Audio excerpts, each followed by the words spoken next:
వెలుగున్న చోట చీకటి ఉంటుందా? వెలుగున్న చోట చీకటి ఉంటుందా? చెప్పండి, ఉండదు. మరి ఏమవుతుంది? చీకటి వెలుగు ఎంత వరకు వెళ్తుందో అవతలే ఉంటుంది. అవునా కాదు చెప్పండి?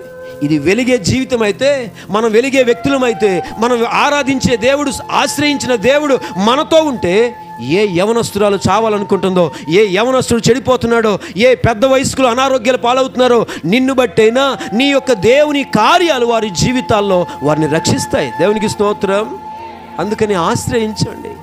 దేవుణ్ణి నామకార్థంగా ఆరాధించకండి.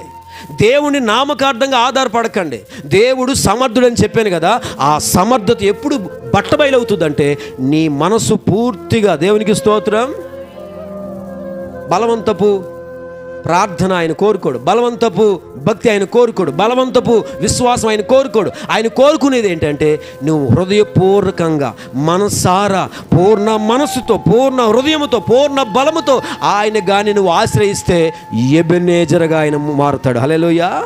సహాయపు రాయి అనండి. ఎబెనేజరే ఎవరు చెప్పండి? సహాయపు రాయి.